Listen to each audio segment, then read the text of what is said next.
Bonjour à tous, j'espère que vous allez bien. Aujourd'hui, nouvelle vidéo concernant mes conseils que je peux vous apporter et qui j'espère vous seront très utiles concernant les examens à distance que j'ai moi-même vécu il y a encore quelques semaines. J'espère vraiment qu'elle vous plaira et on commence tout de suite avec l'espace de travail. Personnellement, j'ai beaucoup hésité entre garder la chambre dans laquelle il y a Netflix, dans laquelle il y a tout un tas de distracteurs, ou aller dans une autre pièce parce que j'ai de la chance d'avoir d'autres pièces dont des chambres d'amis qui ne sont pas utilisées et donc être à l'abri un petit peu de tout ce qui est bruit, etc. Et c'est ce que j'ai choisi de faire et je pense que ça a été la meilleure des solutions. Le deuxième point, je l'ai appelé adapter vos cours. En effet, je vous recommande pour les QCM notamment de bien comprendre vos cours, de la généralité au détail près. Les questions peuvent tomber vraiment sur tout et n'importe quoi. Essayez même si vous avez le temps, pourquoi pas, de lire de la littérature sur les notions présentes dans votre cours. S'il vous est demandé de faire un oral ou de faire un enregistrement audio, ce que je vous conseille c'est de pas perdre de temps et de commencer le plus vite possible. N'attendez pas le dernier moment à part si c'est vraiment la seule façon pour vous d'être performant.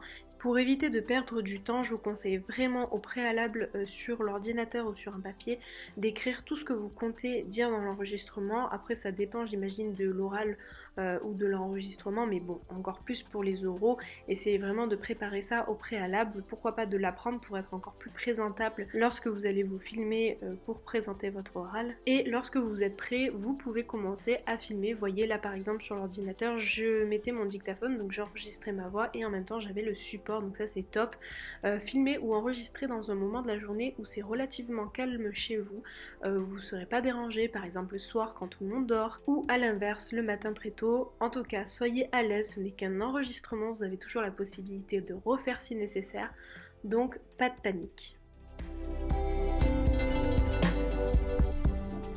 Concernant la rendu des dossiers, j'imagine que c'est quelque chose qui est quand même relativement demandé à la faculté. Donc moi ce que je vous conseille pendant ce temps un petit peu à distance, c'est de prendre le temps de vous organiser. Si vous avez plusieurs jours pour le faire, essayez peut-être de le faire petit à petit, étape par étape, pour ne pas vous sentir trop débordé, parce que si on n'a pas d'organisation réelle là-dessus, on a tendance à faire un trop plein.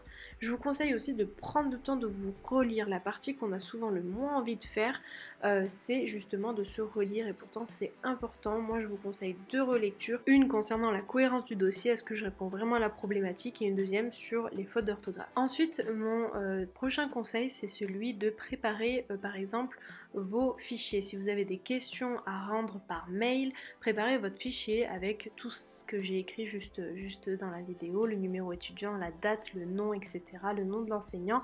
En général ils vous le demandent, peut-être que c'est anonyme, faites attention de peut-être pas mettre votre nom et prénom et juste le numéro étudiant, mais comme ça lors de l'examen vous n'avez pas à vous préoccuper de la mise en page de tout cela, vous avez juste à mettre votre réponse et puis c'est tout.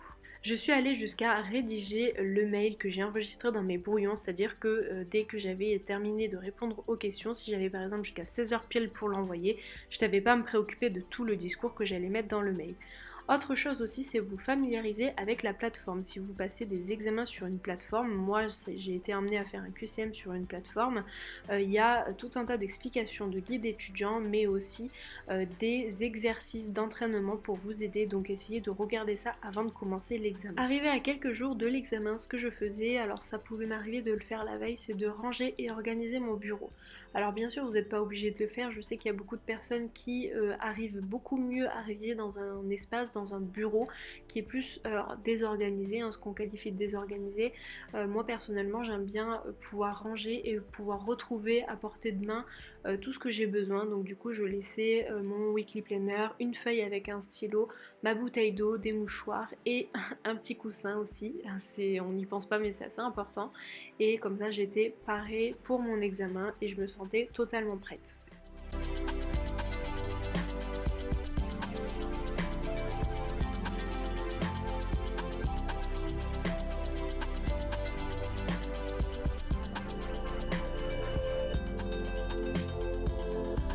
Et on arrive au dernier point qui est la gestion du temps pendant l'examen. C'est relativement stressant, même si on est à distance, ça reste quand même des examens. On est peut-être même un petit peu plus paniqué étant donné qu'on ne sait pas exactement si internet va bien marcher, etc. Donc buvez un coup, Faites de la relaxation si nécessaire. Moi, je fais de la relaxation un petit peu avant l'examen, quelques minutes avant, pour pouvoir un petit peu déstresser, pour pouvoir baisser mon anxiété. Regardez aussi les fonctionnalités que vous avez sur votre ordinateur. Donc moi, c'est une application que j'ai téléchargée et qui me permet d'avoir une horloge comme ceci et qui me permet du coup de gérer mon temps comme ça. Donc si par exemple vous avez une heure pour répondre à 4 questions, eh bien faites-vous un quart d'heure égale une réponse, une question, et ça va vous permettre un petit peu de pouvoir savoir où vous en êtes. Et voilà, ensuite on arrive à la fin de la vidéo, c'est le moment un peu des examens pour moi. J'en suis quasiment à la fin, j'espère que pour vous ça va aussi, n'hésitez pas à me le dire en commentaire et si ça vous a plu aussi. Et sur ce, on se dit à dimanche prochain pour une prochaine vidéo. Bye!